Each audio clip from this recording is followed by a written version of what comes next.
Dry-aged seafood. It's a first for Kelly Hansen. New day, new things. New Day Northwest starts right now. It's a new day. Now, from the Virginia Mason Franciscan Health Studio at King 5 in downtown Seattle, this is New Day Northwest. A new restaurant has made quite the splash since it opened this summer in Capitol Hill's Chop House Roll. You've heard of dry-aged steak, but what about dry-aged fish? That's exactly what Seaton is known for, and today we're going to get a taste of the menu. Please welcome Chef Park to New Day. Thank you so much for being here. Thank you for having me here. Oh my gosh, okay, first, tell everybody about the restaurant, please. So the Seaton is located in Capitol Hill in the Chop House Row. We specialize in dry-aging seafood and also wood-fire grill. So we don't have any gas or anything. Everything is wood-fired and dry-aged. So everything takes time.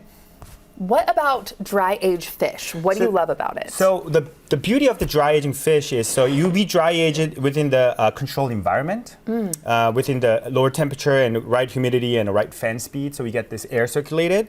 It intensifies the flavor of the fish. A lot of people would think if the fish is staying in the ice, it will be more fresh, which is absolutely not true. So the moment the fish touches with this tap water and everything, you start cooking and oxidize the fish. So we try to minimize that process, and we keep it very clean, and we hang it. It depends on the fish. Some of them goes to 3 days, 4 days. Some of them go up to two weeks or 3 weeks. This is so interesting. Yeah. You brought a very interesting, this is like a wood fire. Yeah, like, this is a charcoal. I just wanted to duplicate what we offer in our restaurants. So this is what we're going to use today. Okay, let's get going then. Right. What are we making? So today we're going to use a black cod. We've been dry aged about a week. So as you can see, it's nice and dry. It's almost like leathery. Okay, I'm going to touch it. Nice you're right, leathery. Yeah, and what we're going to do is we're going to use the small grates here.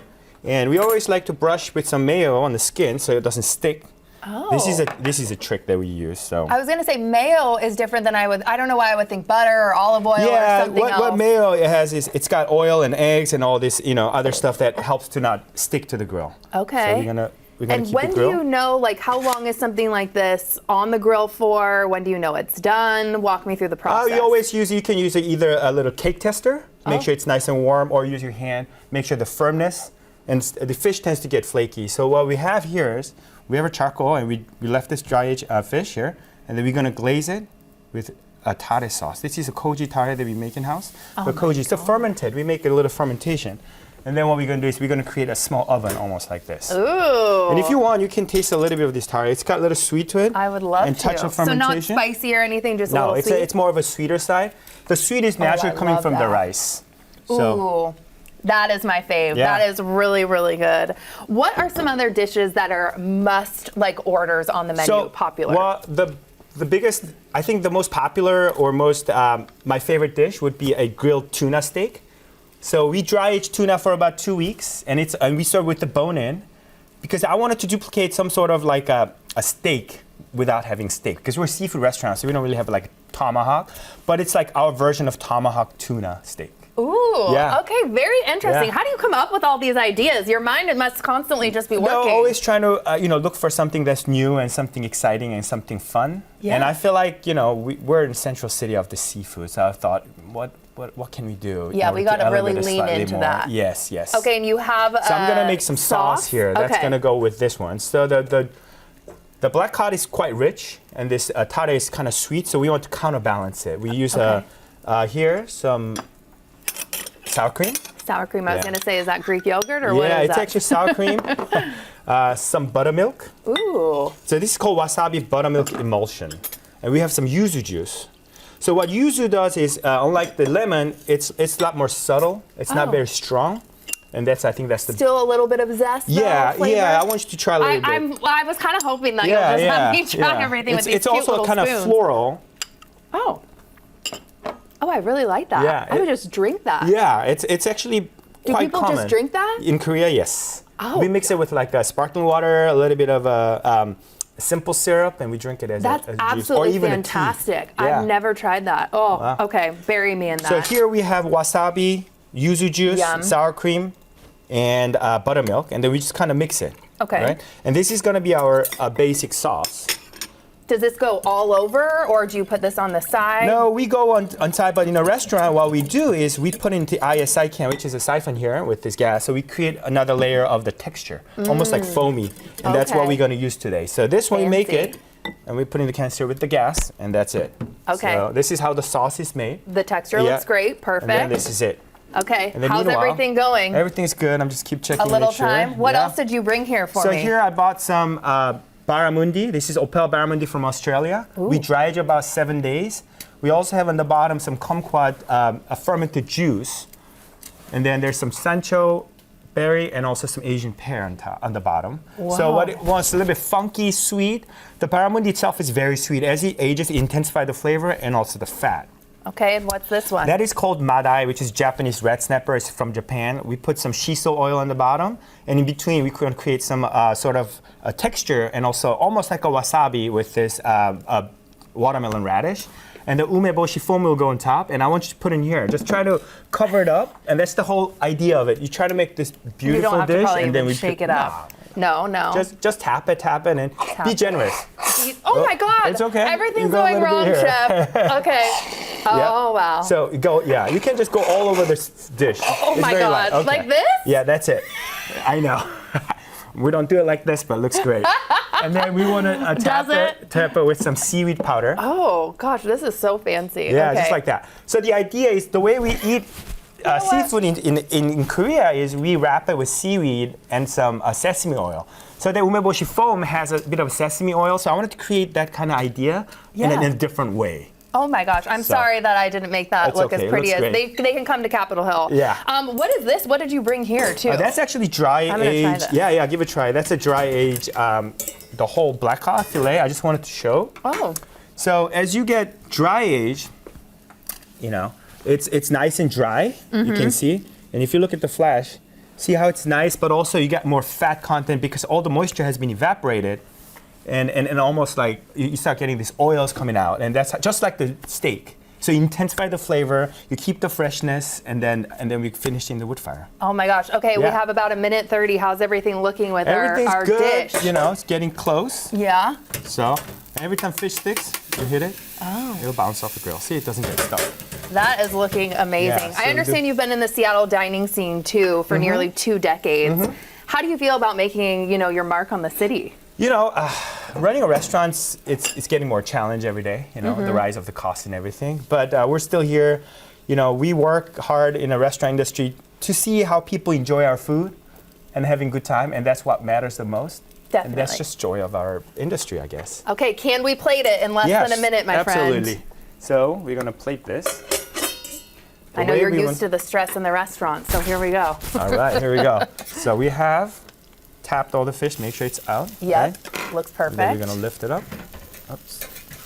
And then we're gonna put it in the plates. Okay. We go a little slightly off center. And I'll let you do Yeah. all the finishing touches Sounds so I good. don't mess this up, Chef And then we Park. pair with a pickled green tomato. This Okay. really changes, depends on what's available. The pickled green tomato has very, almost like fruity, but it's got good texture. I don't know Yes. if you want to try. I got one more extra spoon. You want to try this? I mean, why not? So we use a rice vinegar, slightly sweeter, but also you have this good acid. Oh, that's absolutely fantastic. Yeah, we don't want to really use a sharp acid because, the fresh fish doesn't really need a sharp lemon juice. You just want that kind of balances out. Right. Okay, and then how do you finish this up? This is the sauce that we made, and what we want to do is we want to tap Okay. it. I'm tasting this one over here. Yeah, please do. And then, Holy smokes. like that. All the flavors are really working. How Is do it you good? finish And then- it too? It's and so then- good. Yeah, we put some dill. Dill? I love the dill, the licorice flavor. And then we finish it with some herb oil. Oh, you're amazing, Chef. Thank Yeah. you so much for being here. This was so cool. Yeah. And much more to come still ahead on New Day Northwest. When they're not fighting fires or bringing local heroes, they're jamming in a band together. The band in Cameo is here to perform for us. Hear how their love of music brought them together. But up next, Terry Holloman joins me in the Hawk Zone. We're talking preseason storylines and, of course, our favorite moments from Hard Knocks.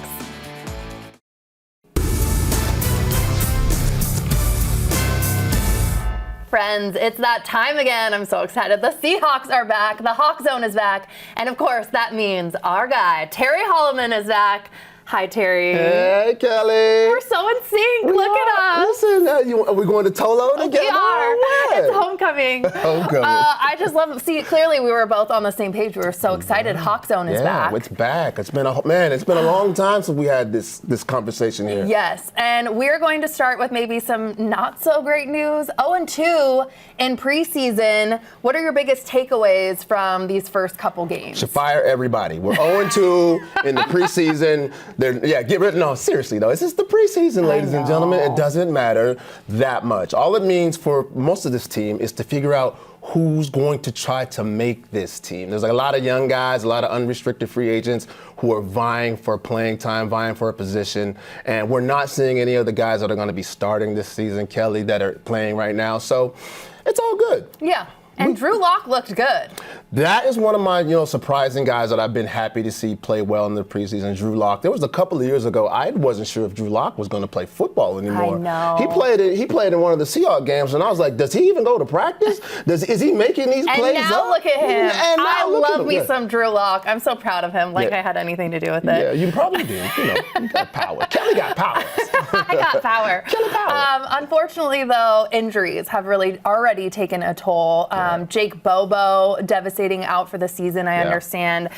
Rookie Bud Clark and Mason Richmond also suffered long-term injuries. How concerning is this early in the season? It is super concerning, and that's been one of the issues with preseason since the beginning of time, since the beginning of the NFL. We're worried about guys getting hurt, and that's the reason why we don't see a lot of starters play in the preseason. But you look at guys like Jake Bobo, and we're like, oh my gosh, he's done such an incredible job. He's been a fan favorite. He was an underdog. He's fought so hard to make it on this roster, and to have a season-ending injury in the preseason is hurtful. And then a guy like Bud Clark, who was absolutely going to play this season, a rookie that was going. They had pictured him into some starting positions, starting roles, and we're not going to see him this season as well. And the other guy we have as an offensive guard that we wanted to build some depth in that position because guys get hurt all the time, and we needed some help in that area. So yeah, preseason injuries are not fun and not good. I haven't remembered a season starting like this in a long time. So devastating. Your heart goes out to all of those guys. Also, I want to talk about Jason Myers. He missed a kick in week one. 2 more on Sunday. Should I be concerned? Because I do feel like this is unlike him. Well, Jason Myers is old. He's old, and sometimes, you got to get your leg warmed up. When you're old like me and Jason, you got to, you got to stretch it out. No, I don't think there's going to be a big problem with Jason. He's been Mr. Consistent for the Seahawks for years. But again, there comes a point in everybody's career when it comes to an end. I don't think that's it right now for Jason. Again, this is the preseason. He's just getting warmed up, getting himself together, and I think we'll see a different Jason when the season starts. Yeah, and it's fine. You can do that during preseason. It's fine, Jason. We'll let that happen. Okay, I want to talk about Hard Knocks. This has been really cool to watch our beloved Seahawks. What are the standout storylines, would you say, for yourself so far? Are you watching the show too? I mean, I am diehard every Tuesday. Oh, I cannot wait to get home and just pop up on my couch and click it on. Yeah. The big winner, first and foremost, I want to say, is Seattle. And I always said that, when we get a chance to shine on a national spotlight, Seattle is beautiful. Most of the country doesn't get to see us regularly, so Seattle's a big winner. Some of the other people that I'm loving to see on this show, Leonard Williams, to watch this giant man who's, pushing people around on the field every Sunday. And he's a gardener, right? You see him, he's so soft-spoken. He's the warrior in the garden. Great to watch that guy. He's so cute. I love seeing the family storylines and the hobbies outside of football. Monroe Foster Jr., who is coming into the season after leaving a career as a substitute teacher and being a real estate agent. I mean, there's just so many great subplots, and watching Sam Darnold, his backstory, and Coach McDonald's family really has been really awesome to watch. Yeah, that has been. Spoon getting paid too. I want to shout out whoever the person was in the locker room that started that song that had too. The beat going. Yes, I was like, oh my gosh, so well deserved. Yes, absolutely. Also kind of interesting, Brady Russell, his wife going into labor too. I know. During the preseason opener. He was so casual. I know things can take a while, you know, I mean, you're a dad, but Yeah, it's like yeah. he was just putting on his shoes. He's very casual. He had a job to do, you know. Yeah. But take a look at this guy, right? Does he look like he gets bothered about much? The only thing I think would bother that guy is if he ran out of PBR. Like if there wasn't enough Coors Light in the fridge, he might have a problem. But that guy, Oh my gosh. unshakable. You know what? I guess maybe that's who you want to be married to. That's just pretty relaxed. Maybe and you might want to be married. I personally wouldn't, you know. Yeah, You know, okay. everybody has a different taste, but Fair enough. you know. Are you more of a spoon guy? No, I'm just kidding. Let's Maybe, move on. maybe. Let's move on.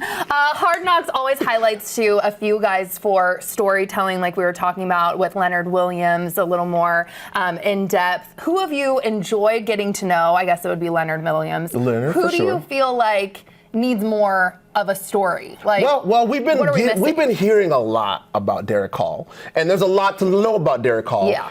Big trucks, small shorts. So you know, there you go. You're learning a little bit more about that guy. We obviously don't hear a lot from JSN, and I think that's because he's such a huge star. You know, he's focused on his career and you know building it at this point. So he's probably not doing a lot to get in front of the That's camera. a really good point. Yeah, Yeah. I'm missing him. And Ernest Jones feels like such a character, and there's been like a second where I've seen him in Hard Knocks, but not a lot. So here's the thing. I think a lot of times what you're seeing is a lot of the star players of the team, they're falling to the back. You know what I'm saying? Because they're focused. Actually, they're really actually focused on the game. You know, we talked a little bit about it.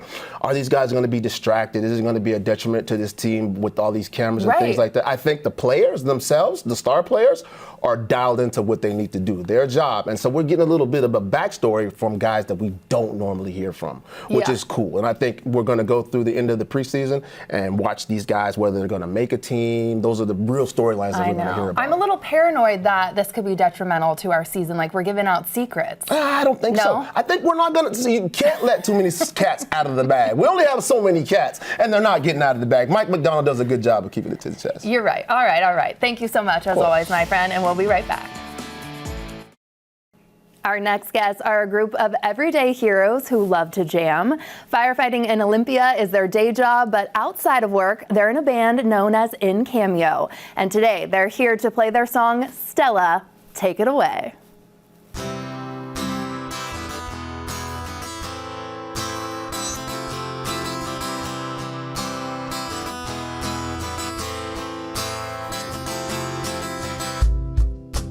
Always thought I'd have you, turned around and you were gone.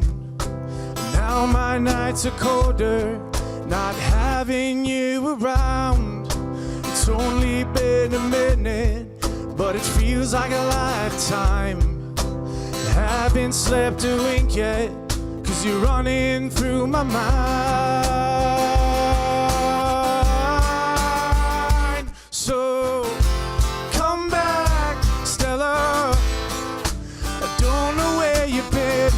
I wanna tell you that you always have a friend. And come back, Stella. You've been gone for way too long. I gotta tell you that you're always welcome home. You're always welcome home. Yeah. It feels like the whole world has moved on. Like I'm the last one and I'm still hanging on. But if I let go, will it all be gone? Will it all be gone for real? So come back, Stella. I don't know where you've been. I wanna tell you about the shape I'm in. Come back, Stella. You've been gone for way too long. I gotta tell you that you're always welcome home. You're always welcome home. You're always welcome home. You're always welcome home. Yeah, yeah, yeah, yeah.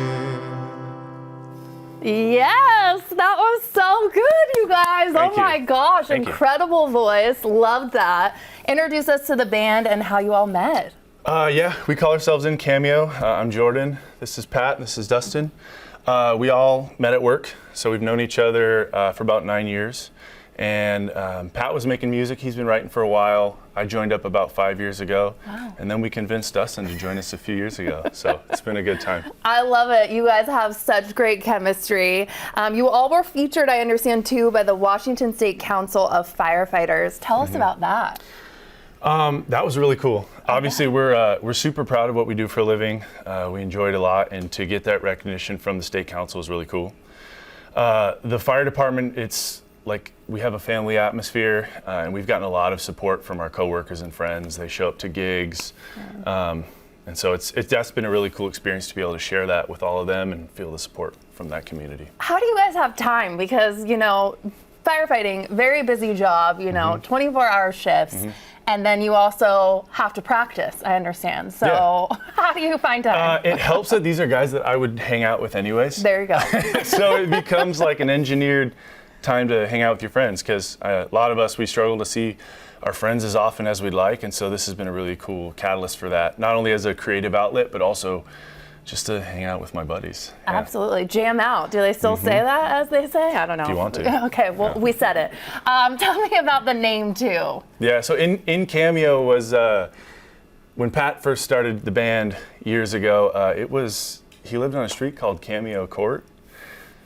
And yeah, so it sounds it sounds like there might be a really deep sentimental meaning, but it's, you know, that's just where we were at. Hey, I like it. Stella, too, the song that you just performed. Tell me about that, too. Yeah. Who is Stella? Who is Stella? So the song is written to kind of sound like a longing song for like a a love lost story, love. Yeah, right? absolutely. Yeah. And it could be that if you know, music is however you want to hear it. It's actually about Pat's dog. So Pat has a dog named Stella. I thought it was a love song. Yeah, no, it is kind of, you know. Yeah, it's whatever you want it to be. Yeah, no, but Pat has a dog named Stella. A few years ago, she ran away. Oh no. Don't worry, she came back. Okay. So she ran away, and it was kind of that, you know, that feeling of like, oh my, like, you know, dog's kind of part of the family, and so the stress and the range of emotions and everything. But we, you know, so many bands and good musicians have songs about dogs. So we're like, should we write a song about a dog? And it was Stella. So. Okay, this interview has really taken a turn in the best way. Sure. Stella was not where I thought you might get emotional about it. She's it was fine, a woman. and she's at Pat's house right now. Perfect. She's good. She's still with us. Yes. What would you call this style of music, too, that you guys are singing? So when people ask that, we'll say things like acoustic pop, because we do a lot of everything. But we kind of had a band motto that we started a long time ago. We call it by friends, music by friends for friends, because we're friends. It almost sounds kind of cheesy, but it's by friends. And then it started primarily this music thing as we played small gigs and like barbecues and stuff with our friends. And so it's you know, written about our experience, which is, we think, pretty normal people just learning how to appreciate life and cope with the ups and downs and love and loss, and when your dogs run away and they come back. Don't worry, Stella is fine. She's you guys, fine. Thank you so much. So talented. Loved this. Thank you for having we'll us. be right back with more New Day Northwest, so stick with us. New Day Northwest is sponsored by Your Bucket List Guide. It's a new day. If you're looking for the ultimate fall mountain escape, we have found the perfect plan for you. I spoke to Your Bucket List Guide, Justin Walter, who just wrapped up an epic road trip through Canada's birthplace of adventure. Justin, where in the world are you right now? You're always somewhere fun. I'm currently in the southeast corner of British Columbia, having just explored Yoho National Park, Golden, and now I'm here in Revelstoke. Oh my gosh, you have some great ways, I understand, to experience this area. So let's start first with the air and what makes that so unforgettable. Yeah, well, they call this the birthplace of adventure because there's so much adventure and ways to explore. And air is a great way because this region spans 4 mountain ranges and over 60 parks. So Seeing it from the air is exhilarating. One of the best ways I'm going to recommend to do that is by tandem paragliding. You can do that in Golden, where from Mount 7, 6,500 feet above sea level, you take off and then you glide through in a peaceful way of enjoying the mountains, enjoying the river, enjoying the valleys. So it's a great way to explore via air. And then if you like helicopters, there's scenic helicopter rides throughout the region. And in Revelstoke, that's actually the region where heli-skiing was originated. So it's a great way to explore via helicopter as well. And then what I love about British Columbia and this trip is I've learned that it really is an all-season destination, but the fall is a great time to come explore because there's lower prices, smaller crowds, and I've really been enjoying that in the beginning of the fall season. So if you're looking for an escape, definitely check out this area of British Columbia. Well, Justin, I will always listen to you because everywhere that you are, I feel like always looks amazing. The view behind you looks amazing. I want to know, now that we've talked about the air, let's talk about the land and the best ways to adventure there. I mean, there's a lot of high alpine trails and valleys, so land adventures and excursions are incredible here. This is a mecca for hiking. So before that snow comes, hiking here is incredible. You know, I'm going to recommend Yoho National Park. You can hike by powerful, beautiful waterfalls. There's also Emerald Lake. So you're hiking along that turquoise water. It's gorgeous. And then in addition to hiking a Via Ferrata in Golden, a Via Ferrata is where you literally attach yourself to the side of a mountain cliff and then you climb and scale it. It is exhilarating. And then in addition to that, while you're at Kicking Horse Mountain Resort, where the Via Ferrata is, there's Eagle's Eye, which is the highest elevation restaurant in Canada. And then there's a grizzly bear refuge. Go and say hi to Boo. He is amazing. He loves living there and he loves welcoming guests. Fall is the perfect time, like you said, for British Columbia. And it's famous, like you mentioned, for its turquoise waters. How can travelers experience that? The water adventures here go from soul soothing to adrenaline pumping. Canoeing in Emerald Lake. It is pinch me. Is this real? Those turquoise waters. It is stunning. And then in addition to that, if you want to go higher speeds, Revy Jets in Revelstoke, you know, they have a high speed boat you can take down the Columbia River, or you can go whitewater rafting. And then in Golden, canyoning. We did it. It's so fun. You literally are in Beartooth Canyon, rappelling down the Canadian Rockies, and then you go down 3 separate waterfalls. It's a great place to get wet and wild. Shout out to JP, our guide on the canyoning trip. What if I'm wanting to like recharge too and have like a Zen moment? What do you recommend? Well, what's incredible is on this trip, I've really seen how these small towns have such a welcoming energy and mountain culture, and that translates into the lodging. So at Emerald Lake Lodge is an iconic wilderness luxurious resort because staying there overnight is magical. And then in Golden, Edelweiss Village and Resort, they're newly renovated Swiss chalets that are beautiful and spacious, and they also pay homage to these Swiss mountaineers and guides. And then here in Revelstoke, where I am right now, Sutton Place Resort, it's literally at the base of the mountain. You have so much adventure right at your feet and fingertips. Sutton Place is another great option here in Revelstoke. I want to be like you, Justin. So we got to travel together. Yeah. Yes, please let it happen. Thank you for sharing this incredible bucket list destination. I appreciate it. You're welcome. Well, to start planning your own epic adventure in British Columbia, head to the website that you see right there on your screen.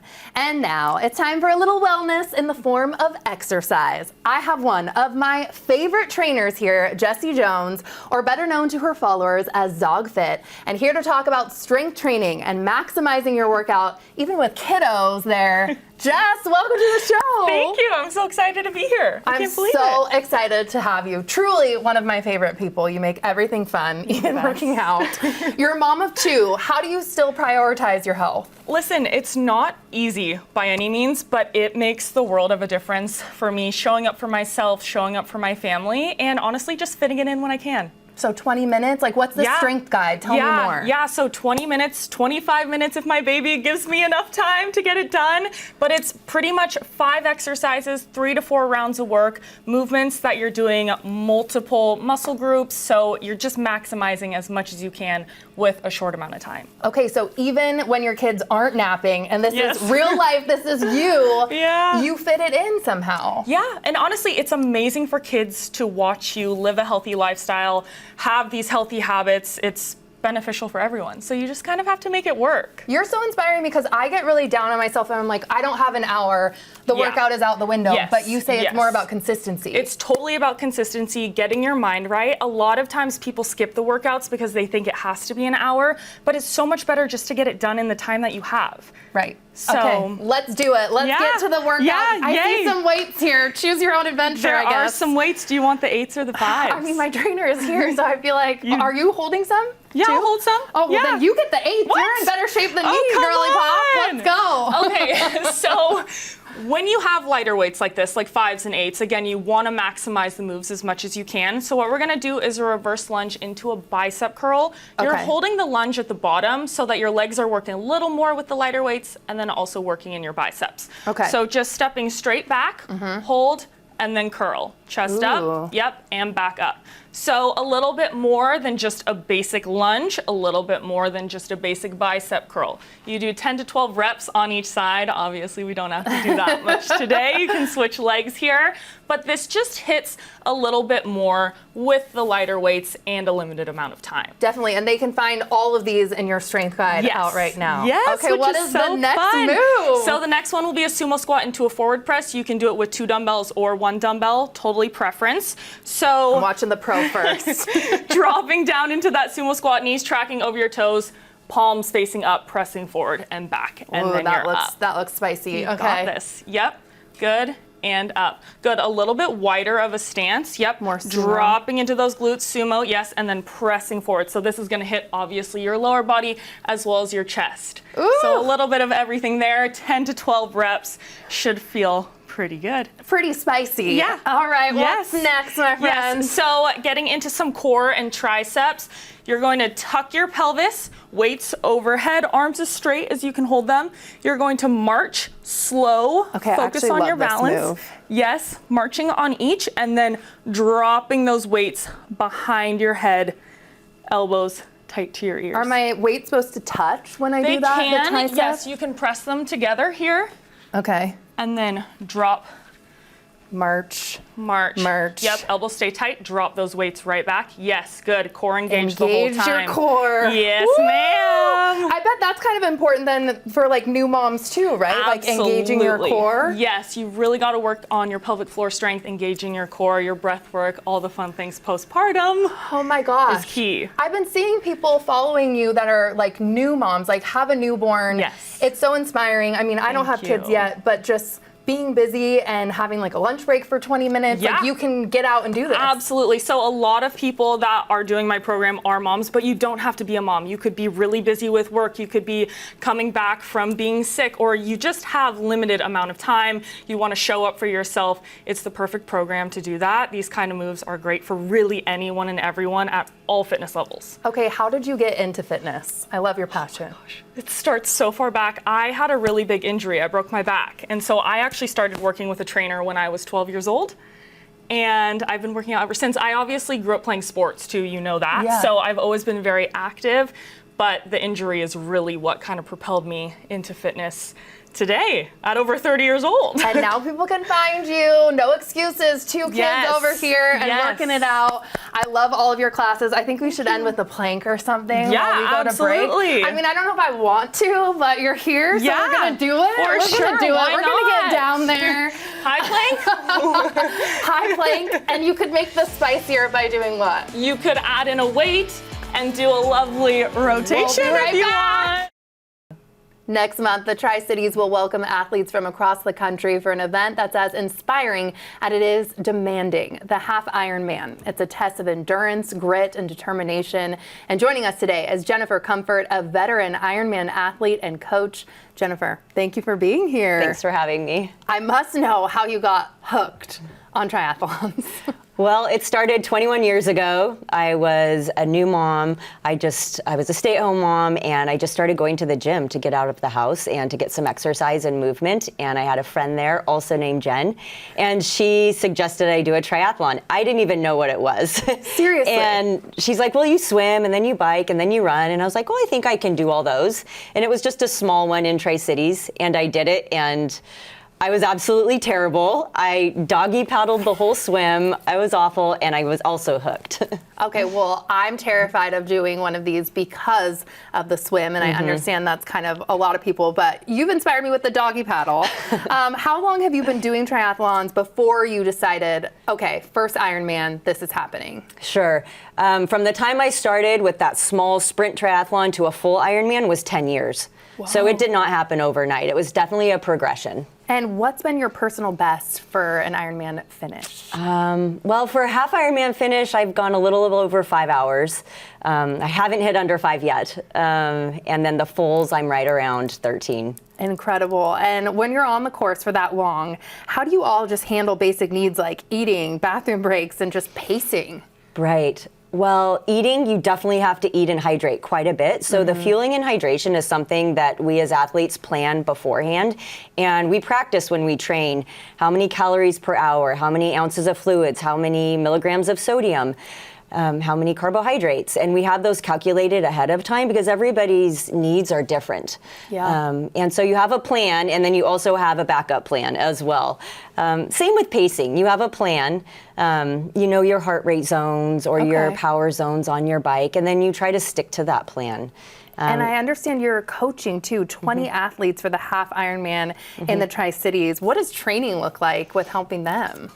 Training the volume is high right now. I bet. Yes, this is like crunch time right now, so we're out for many hours on the weekends. But coaching is just something I absolutely love. I love giving back to the sport. I love seeing these athletes begin and just really challenge themselves and seeing them be vulnerable and working through those challenges. It's very gratifying. And it is a lot of time and energy as well. It's a huge commitment. Absolutely, but so fulfilling. And you've raced, I understand, all over the world. So what makes the Tri-Cities half course, just stand out from other Ironman courses? Sure. Well, in our little corner of southeastern Washington state, it's a dry desert, but we do have the river, and that's where the swim is. So it's a downriver swim. Interesting. So we have a current assist, which is awesome. I was going to say that would be awesome for someone like me. Yeah, it is. Faster times, and and then go out on the bike, and you go through the rolling hills and the vineyards and the orchards. It's pretty, and then the highway, half of it gets shut down, so the highway is flat and fast. So that's fun for the bike. And then you go back to the riverfront area for the run, and it's all along the riverfront path. This run course got voted #1 in the entire world for the half Ironman circuit. And there's multiple hundreds of races. So you're on the riverfront trail. There's some shade, lots of sun usually, and it's just really spectator friendly as well. So you get to see friends and family and supporters along the way. And I want to talk about that because how important is it to look out, as someone that's completed these races and see family and friends cheering you on? It's absolutely everything. It makes me choke up because when I see family and friends, I literally cry on course. And I think that's just a release of emotions. And I think that's special to have that moment, to have people supporting you and to feel that love from them. It really it's And it very probably makes helpful. your kids, look at like, wow, look at what my mom's doing, or whoever it is that you're watching, and maybe you can do hard things too. Absolutely. A lot of athletes and their families, I know, will spend, more than just the one day with the race. So what are some activities or favorite things to do when you're not racing in the Tri-Cities? Sure. So we're at the confluence of 3 rivers. So anything on the river, even if you don't care to swim, there's boating, there's paddle boarding, there's kayaking. There's places to rent those those things as well in town. And then we have hiking, we have trails, desert trails, we have golf and vineyards. We have lots and wineries, lots and lots of wineries. Well, I'll have a little bit of that after my race as a little treat. Yep. For someone watching today that maybe is thinking, can I do this? I want to. I've, raced just like half marathon, but this seems extreme. So what would you tell someone like me that maybe is on the cusp of thinking about trying? I think that it is something that if somebody wants to do it, I think they can. I think gathering support is really important from your friends and family, and then from just like-minded people that are into the sport. We love to help newcomers because there is a lot to manage with the gear and the training, and have somebody trusted that you can ask questions to. And it's definitely possible. Yeah, okay. And it's not for everybody. True. And I just think, but it's worth, if somebody is curious about it, I think it's definitely worth looking into. Okay, well, I'm going to look into it then. Okay. Thank you so much for being here. This was Yeah. very interesting and fun. Yeah. And we'll be back with more New Day Northwest right after this. It's a new day. If you've ever found yourself asking, what should we do this weekend? Our next guest has the answer. Nancy Guppy has a knack for uncovering the fun, the unexpected, and sometimes the delightfully weird. The host of Art Zone is back with more great ideas for getting out and enjoying the best our region has to offer. Indeed. Nancy in the Hey, building. girl, good to see you. So good to see you. Yes. Let's get right into it because you got a list. I got a lot of stuff. Shadows of a Fleeting World at Cascadia Art Museum. Yes. Tell me more. This is a beautiful pictorial photography. It's all from the Seattle Camera Club. So the Seattle Camera Club was formed in 1924. The 39 founding members were first-generation Japanese-American immigrants. They pioneered pictorialism, which is basically the use of photography as a fine arts medium. And in the 20s and 30s, they were the most exhibited pictorialist photographers in the world. Then came World War II, which of course had a tragic impact on all Japanese-American citizens, including these artists, many of whom have since been forgotten. So kudos to curator David Martin for this exhibit, because it's a very important step in remembering the work of these exceptional photographers and restoring their names and reputations. It runs through Sunday, September 13th. Also, there's a book about the exhibit in the museum's gift shop, so worth picking up. It's a beautiful, beautiful show. Oh, that sounds fantastic. Yeah. And next up, another gallery. Yes, another. show? Yes. So Inner Visions by David French. Yes, David French. He is a wonderful locally based Seattle artist, and the show is at Patricia Rovsar Gallery. He is well known, David's well known for painted wood sculptures, and this show is a bit of a shift, a bit of an expansion. When I first saw these pieces, I thought they were interlocking wooden shapes, like he often does with his sculptures. But when I saw the show in person, I realized there's solid wood panels that he has painted to look as if they're individual pieces adhered together. In other words, they're actually more like paintings, beautiful colors, very well crafted, lots of red dots, by the way, which means the show has sold very well. Inner Visions closes today. That's the one thing at 5 o'clock. So if you can beat feet to the gallery, do it. Located at First and Spring in downtown Seattle. You're giving me something to do on a Tuesday That's night. right. Though. Going Run up out. on a Tuesday. I like it. The Heats in concert is what you want to talk about next. Yeah. Once upon a time, there was a Seattle band called The Heat. They made it very, very big. They hit the scene in 1979. Within 2 years, they had a hit single. They were opening for big name bands like Heart. They broke up in the early 80s, but reunited a few years ago and are now doing live performances, including a gig at Tacoma's Spanish Ballroom, which we shot for Art Zone, and we have a clip from that concert we want to show.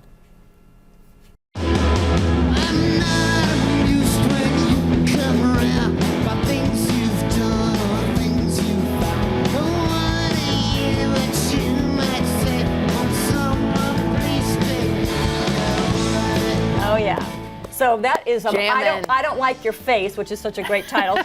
It was a terrific evening. The crowd was totally into it, and the full concert is available online on the Seattle channel, and the link is on the New Day website. So you can watch the entire thing, all 54 minutes. They're also still traveling or touring live around town and around the West Coast. So I love that. I don't like your face. Been there. I don't like your face. Been there, done that. Been there. Okay, moving right along. This one sounds cool. Freak the Mighty musical. Yeah, so I just saw this musical at the Seattle Rep, Freak the Mighty. I loved it. The two main characters are teenagers. There's the large, emotionally burdened Maxwell, aka Mighty, and then there's Kevin, the small brainiac with a very serious health issue, aka Freak. So the story is basically about being seen as different, feeling like you don't belong, and the journey toward wholeness through an unlikely but very beautiful friendship. The cast is excellent. Wade McCollum, who plays Maxwell's father, is dynamite. And the story is ultimately uplifting and inspiring, which is so good for the heart, mind, and soul. And honestly, Kelly, that's exactly what I'm into right now. Yes. It's like feeling good. Yes. I want to feel good and something positive. So Freak the Mighty, it's family friendly, and it runs through September 6th at Seattle Rep. Okay, I love that it's family friendly It because is. I have friends that are always trying to figure out what do the I do whole with the family kids? Yeah, can do. I was at a matinee and lots of kids there. good. So, yeah, and they Okay. were attentive. So yeah. And lastly, we Yes. want to talk about a special conversation with a good friend, I understand. Yeah. Tell me more. Okay, so my very good friend Tracy Conway, we were on Almost Live together as cast members. There she is there.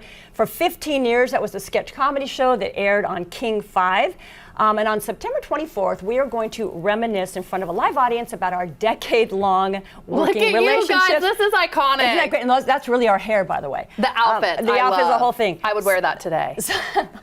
I'd love to see you in No, that. I literally would. So the event is called The Art of Collaboration, a conversation with Tracy Conway and Nancy Guppy. It's going to be facilitated by Mr. Joe Guppy, who knows both of us very well. It's happening at Art Love Salon near the Seattle Art Museum.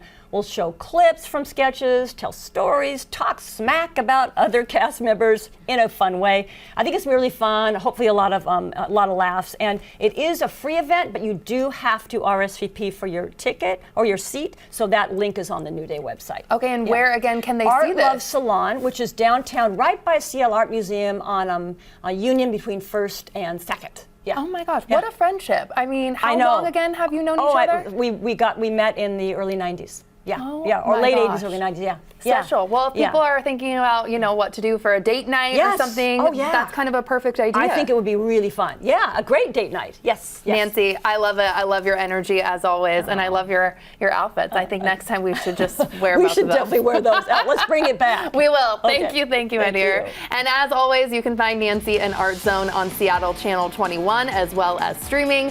Thank you so much for spending time with us today. For more New Day fun, subscribe on YouTube and be sure to download King 5 Plus for free. Don't forget to enjoy your new day, and we'll see you next time.